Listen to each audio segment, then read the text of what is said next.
اللهم صل وسلم وبارك على سيدنا محمد وعلى اله وصحبه اجمعين. ازيكم يا حبايب، عاملين ايه؟ دلوقتي يا حبايب قلبي احنا هنعمل ايه مع بعض؟ هنعمل طريقه العزازيه مع بعض. بنجيب الحله على البوتاجاز ونسخن فيه يجي مقدار كوبايتين ميه. انا هعمل كيس مكرونه هحط عليها كوبايتين ميه. ولما تغلي الميه على البوتاجاز بنحط طبعا كيس المكرونه زي ما انتم شايفين كده، نسيبها بقى تنشف خالص من الميه والمكرونه تستوي معانا. يعني لازم تنشف خالص والمكرونه كده تستوي معانا زي ما انتم شايفين كده. طبعا سايباها على البوتاجاز. طبعا اهو سايباها على البوتاجاز اهيت زي ما انتم شايفين. طول ما انت واقفه بتقلبي فيها علشان تنشف، عشان تنشف طبعا الميه. وطبعا احنا ما بنشطفهاش تحت الحنفيه خالص خالص كده. طول ما انا واقفه كده اهوت عشان ما تلزقش معانا في الحله. بنسيبها تستوي، بنسيب المكرونه تستوي عشان طبعا هنضربها بالمضرب او في الخلاط، ده او ده هيمشي معاكي.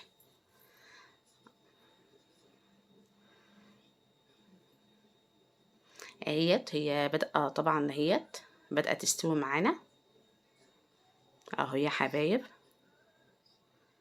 دي طول ما انا واقفه عماله بقلب عشان طبعا انتوا عارفين المكرونه بتلزق، انتوا عارفين المكرونه بتلزق اهو يا حبايب.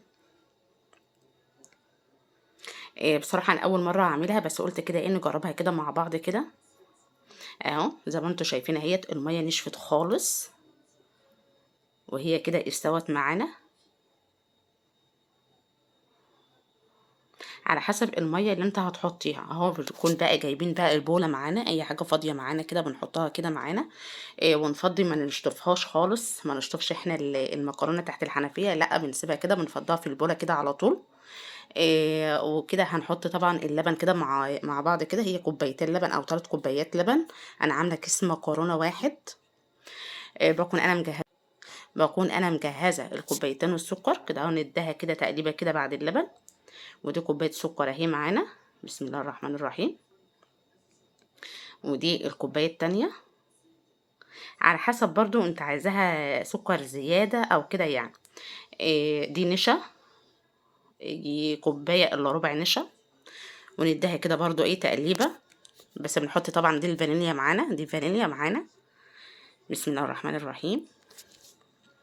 ونقلب كده مع بعض تقليبه كده.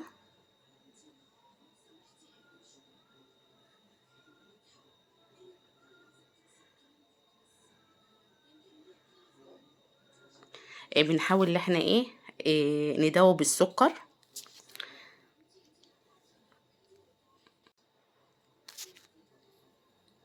اهو يا حبايب. انا معاكم خطوه بخطوه. بسم الله الرحمن الرحيم. هنجيب طبعا المضرب، انا اول مره استعمل المضرب دوت. قلنا كده نجربه مع بعض، بس متهيالي كده ما عملش معايا المكرونه. حاولت معاه ما ضربش معايا المكرونه، مش عارفه ايه السبب.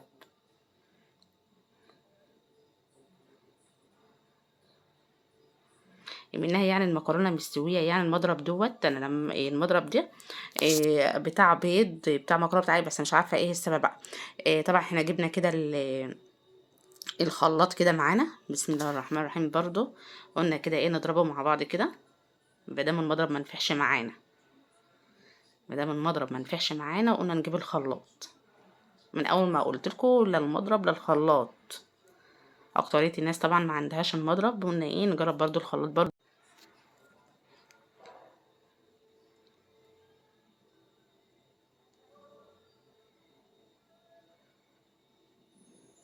اهو يا حبايب. بنفضها تاني كده في البوله كده. دوت جوز الهند اللي انا حطاها، دي جوز الهند. يجي معلقتين كده جوز الهند كده، ما انتوا حابين تحطوه ما تحطوهوش، متوفر معاك او مش متوفر. ونديها كده برضو تقليبه. نكون بقى طبعا مجهزين الحله على البوتاجاز، عشان دلوقتي هنفضي دوت على البوتاجاز والبوتاجاز والع اهوت. لما يبقى كده قوام معانا النشا كده مع الفانيليا مع السكر مع مع جوز الهند. يبقى قوام معانا كده زي الحلويات.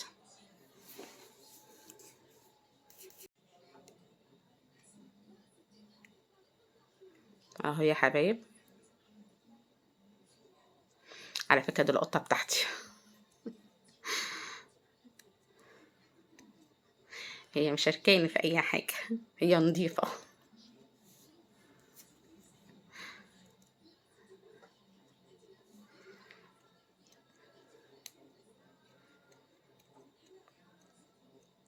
طول ما انت واقفة عمالة بتقلبها عشان برضو ما تلزقش من تحت، عشان زيها زي المهلبية طبعا. اهو.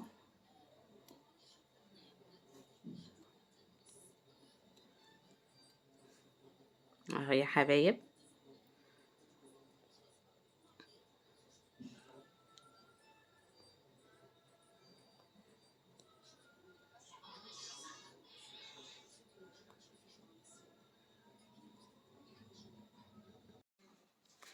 اهو يا حبايب معانا، تفضلي كده تقلبي لما برضو يبقى قوام كده معانا.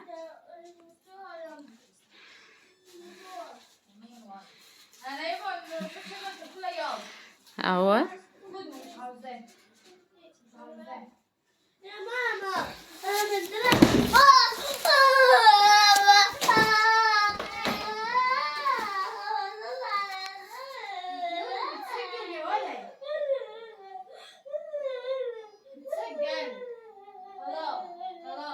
اهو يا حبايب كده اهو، زي ما انتوا شايفين، زي ما انتوا شايفين اهو.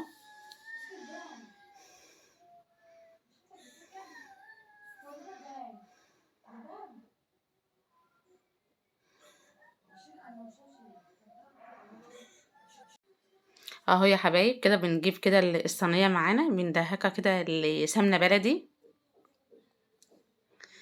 ارضيه الصينيه كده بنعملها سمنه بلدي كده بالفرشه كده معانا،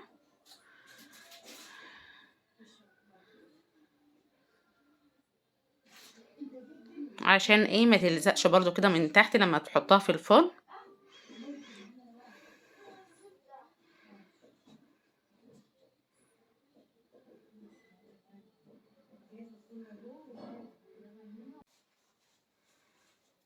كده اهوت. بعد ما عملناها كده دهكنا كده الصينيه كده اهوت، بتحط بقى القوام كده بتاعت المكرونه اهو. بسم الله الرحمن الرحيم. بتسواها كده من الصينيه، عشان يبقى كده السوا واحد.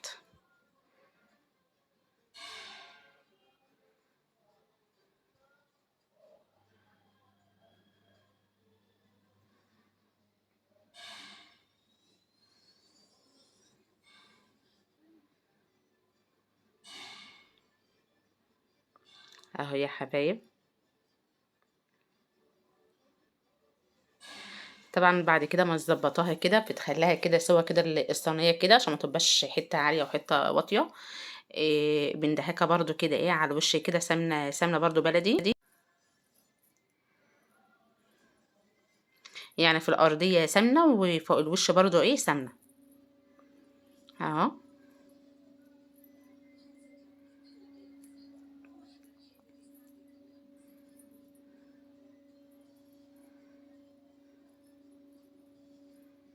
ما شاء الله ريحه السمنه البلدي بصراحه ريحتها تحفه.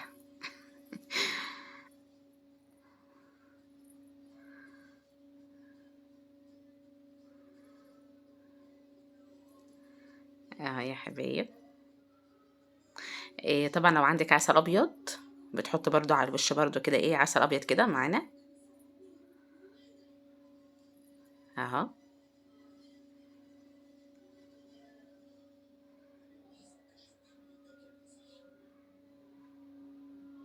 لو ما عندكيش عسل ابيض ممكن تستغنى عنه، يكفي بس بالسمنه.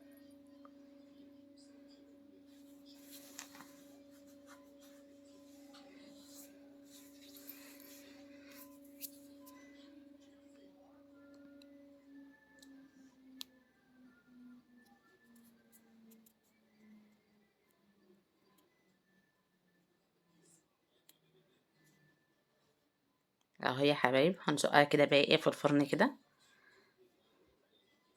وكده اهيت بعد بقى ما طلعت بقى، بعد ما طلعت من الفرن اهي، شايفين بقى ايه الحلاوة والجمال اهو يا حبيبي اهو.